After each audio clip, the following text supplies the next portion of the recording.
بسم الله الرحمن الرحيم ومن الناس من يقول آمنا بالله وباليوم الآخر وما هم بمؤمنين آمنت بالله صدق الله العظيم وقال الله تبارك وتعالى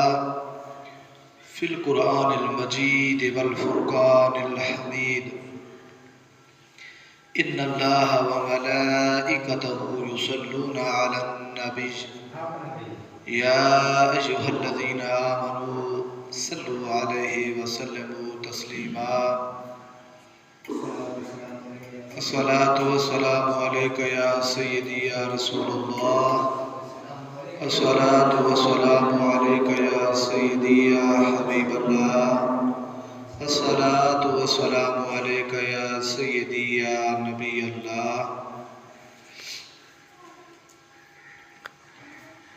اللہ رب العزت کا بے پناہ لطف و کرم اور احسان عظیم ہے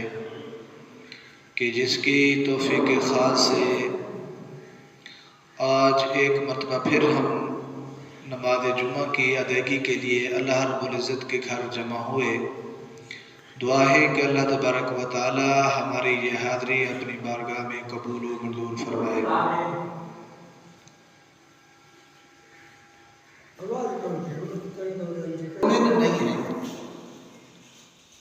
اب دیکھو اس آیہ مبارکہ کے اندر بعض لوگ تو وہ کہہ رہے کہ ہم اللہ پر بھی ایمان لے آئے اور یوم آخرت پر، یعنی کہ ان کا عقیدہ توحید بھی پکا ہے اور عقیدہ آخرت پر ان کا بھی یقین پکا ہے، عقیدہ آخرت پر بھی ایمان ہے، عقیدہ توحید پر بھی ایمان ہے۔ اور یہ آیہ مبارکہ اس دور میں نازل ہوئی جو بتوں کا دور تھا، بت پرستوں کا دور تھا، مشرکوں کا دور تھا۔ لوگ اللہ کے ساتھ کسی غیر کو شریک ٹھہراتے تھے۔ اس دور میں اگر کوئی یہ کہے کہ میں اللہ پر ایمان لے آتا ہوں اور آخرت کو بھی مانتا ہوں، یعنی اس کا اس بات پر بھی یقین ہو جائے کہ جب میں مروں گا تو مرنے کے بعد اٹھوں گا، میرے اعمال کا حساب اور کتاب ہوگا، میزان لگے گا، ترازو ہوگے، نامہ اعمال میرے تلے گے۔ جب ان چیزوں پر بندے کا یقین ہو جائے، اس دور میں جب لوگ بتوں کی پوجا کرتے ہو،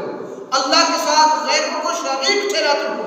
اس دور میں اگر کوئی یہ کہہ دے کہ میں اللہ پر ایمان لے آیا ہوں تو کیا خیال ہے کہ وہ مومن نہیں ہوگا؟ اللہ فرماتا ہے اگر بندہ یہ کہہ دے کہ میں اللہ پر ایمان لے آیا ہوں وما هم بمؤمنین، حالانکہ وہ مومن پھر بھی نہیں ہے، وہ مومن پھر بھی نہیں ہے، تو اب ذہنوں میں سوال پیدا ہوتا ہے مولا کیا بات ہے؟ بندہ تیری وحدانیت کا اقرار کر رہا ہے، تجھے ایک مان رہا ہے، تجھے خدا مان رہا ہے، پھر بھی مومن نہیں ہے؟ یوم آخرت پر بھی بندے کا یقین ہے، پھر بھی وہ مومن نہیں ہے؟ تو اللہ تبارک و تعالیٰ فرماتا ہے ہاں مجھے ایک مان کر بھی، میری توحید کا، میری وحدانیت کا اقرار کر کے بھی بندہ مومن نہیں ہو سکتا، کیونکہ ایمان کا معیار اللہ رب العزت نے دوسری آیہ مبارکہ میں بتایا، فرمایا وَإِذَا قِيلَ لَهُمْ تَعَالَوْا إِلَىٰ مَا أَنزَلَ اللَّهُ وَإِلَى الرَّسُولِ رَأَيْتَ الْمُنَافِقِينَ يَصُدُّونَ عَنْكَ صُدُودًا۔ اللہ نے اپنے حبیب سے، تاجدار کائنات سے ارشاد فرمایا کہ اے میرے محبوب اب تو ان قریب دیکھے گا کہ جب لوگوں کو دعوت دی جائے گی،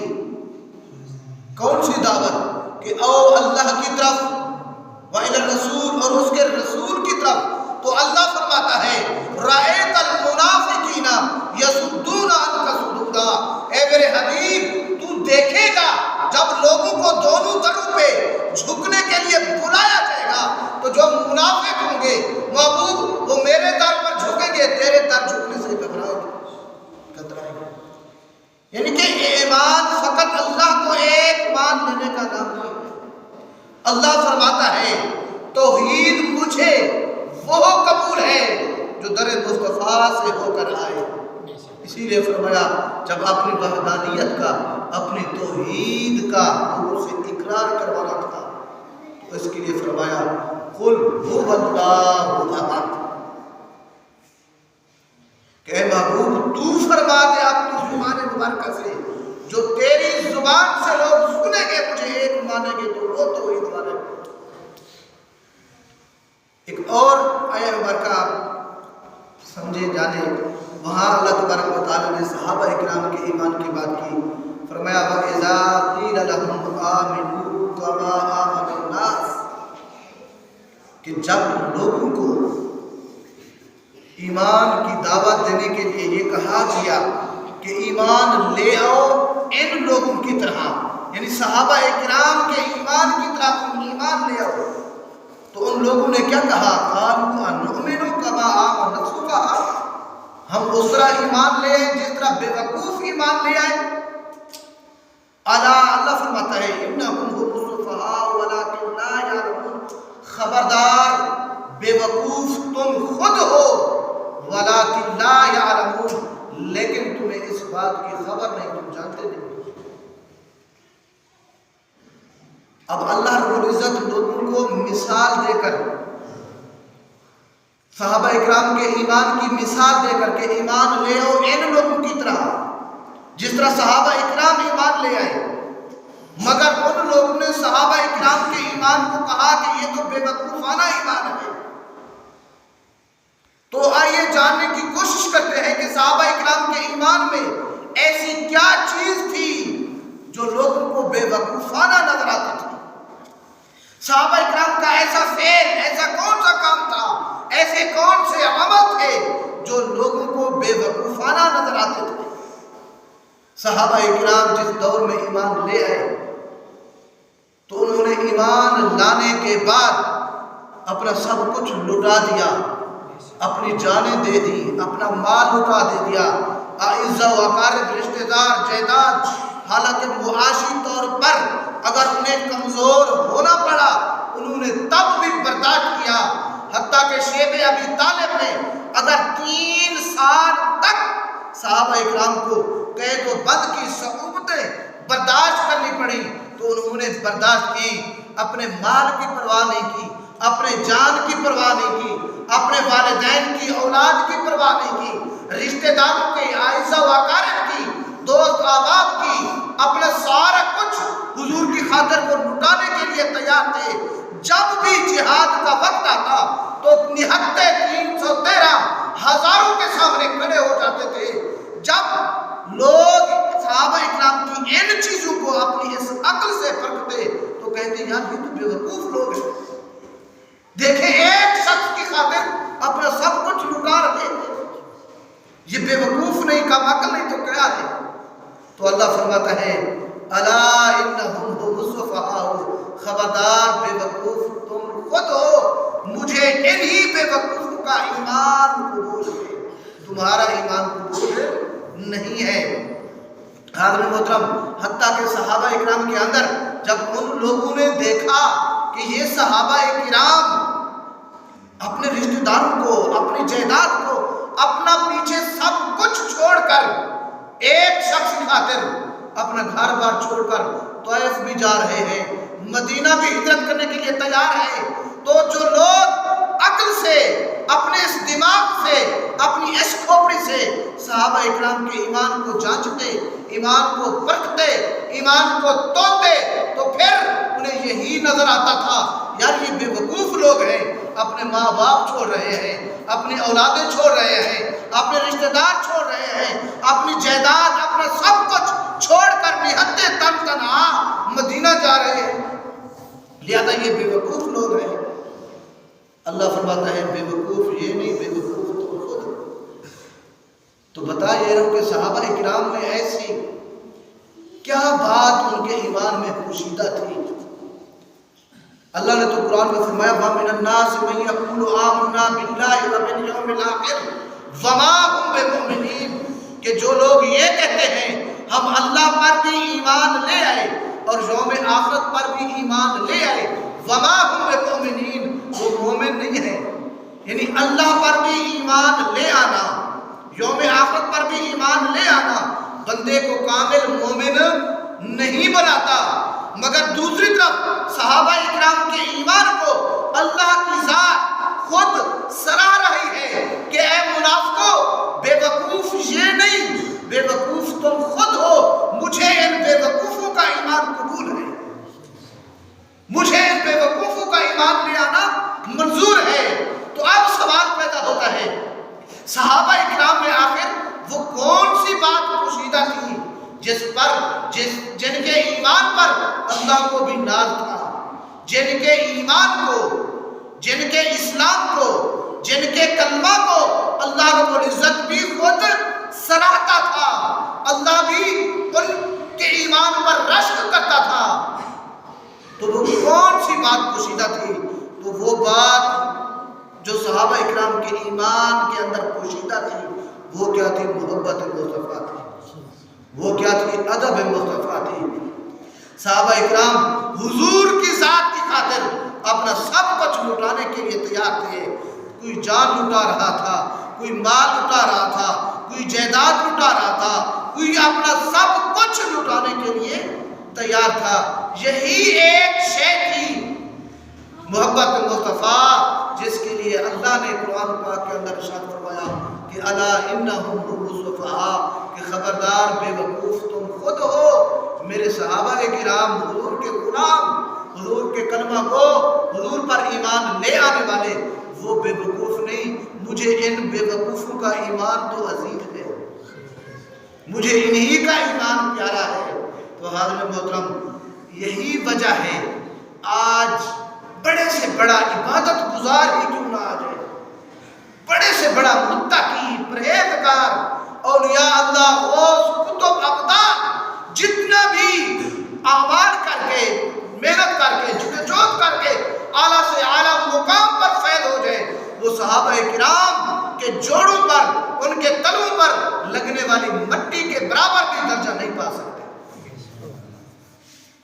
ادنا سے ادنا صحابی کے برابر بھی وہ درجہ نہیں پا سکتے، بھلے کوئی 100 سال تک بھی تنہا اللہ کی عبادت اکیلے کرتا رہے، دنیا اور مافیا سے کٹ کر اللہ کی عبادت کرتا رہے، مگر وہ صحابہ اکرام کے برابر درجہ نہیں پا سکتا، کیونکہ صحابہ اکرام نے حضور نبی اکرم صلی اللہ علیہ وسلم کو اپنی آنکھوں سے دیکھا تھا، حضور کی زیارت فرمائی تھی۔ یہی وجہ ہے تو حاضرین محترم، صحابہ اکرام کے ایمان جو اللہ رب العزت کو پسند آیا، ان کے ایمان میں جو راز تھا وہ محبت مصطفیٰ تھا۔ تو ادنا سے ادنا صحابی بھی، اور یہی چیز ان کو جنت میں جانے کے لیے کافی تھی۔ وہ حضور کو دیکھتے، ایک حدیث پاک ہے، بخاری شریف کی حدیث پاک ہے، ایک کافر آیا جنگ کے دوران اس ارادے سے کہ میں مسلمانوں کے نبی کو قتل کروں گا، وہ اپنے گھوڑے پر، اپنی سواری پر سوار تھا۔ جب اس کا آمنا سامنا حضور صلی اللہ علیہ وسلم کے پاس سے ہوا، جب اس نے حضور کو دیکھا، ودوہا والے مکڑے کو، حضور کے چمکتے دمکتے چہرے کو دیکھا، تو وہ حضور کے چہرے کا اسیر ہو گیا، قیدی ہو گیا، وہ دنگ رہ گیا، دیکھتا رہ گیا حضور کے چہرے کو، اور بے ساختہ بول پڑا کہ محمد تم ہو؟ حضور نے فرمایا ہاں میں ہی محمد ہوں۔ اس شخص نے کہا تھا کافر، اس نے کہا اگر میں تیرا کلمہ پڑھ لوں تو مجھے کس شے کی ضمانت دیتے ہو؟ ذرا اس کے سوال پر غور کریں، حدیث پر غور و فکر کریں۔ وہ تھا کافر، مگر اتنا بھی جانتا تھا کہ حضور کو اللہ نے اتنا اختیار دے رکھا ہے، وہ جس شے کی ضمانت چاہے دے سکتے ہیں۔ تو وہ کہنے لگا یا رسول اللہ، اگر میں کلمہ پڑھ لوں تو مجھے کس شے کی ضمانت دیتے ہو؟ تو میرے اور آپ کے نبی نے یہ نہیں فرمایا کہ بھئی تو کلمہ پڑھتا ہے تو پڑھ، نہیں پڑھتا تو نہ پڑھ، میں تو خالی ہاتھ آیا ہوں، خالی ہاتھ جاؤں گا، مجھے تو اللہ نے کسی شے کا اختیار ہی نہیں دیا۔ نہیں، میرے آقا نے بھی اسے فرمایا کہ ہاں اگر تو کلمہ پڑھتا ہے پڑھ لے، میں تجھے جنت کی ضمانت دیتا ہوں، سبحان اللہ، میں تجھے جنت کی ضمانت دیتا ہوں۔ تو حاضر محترم، حدیث پاک میں آتا ہے اس شخص نے وہیں سواری پہ بیٹھ کر کلمہ پڑھا، اشہد اللہ الہ الا اللہ وحدہ لا شریک لہ واشہد ان محمدا عبدہ ورسولہ۔ جب اس نے حضور نبی اکرم صلی اللہ علیہ وسلم کا کلمہ پڑھ لیا تو اس نے سوچا بھئی اب جس ذات کا کلمہ پڑھ لیا ہے، جس ذات کو اپنا نبی، اپنا پیغمبر، اپنا رسول مان ہی لیا ہے، تو اب سواری سے نیچے اتر کر اس کی قدم بوسی تو کر لوں، اس کی زیارت تو کر لوں۔ تو حضرت محترم حدیث پاک میں آتا ہے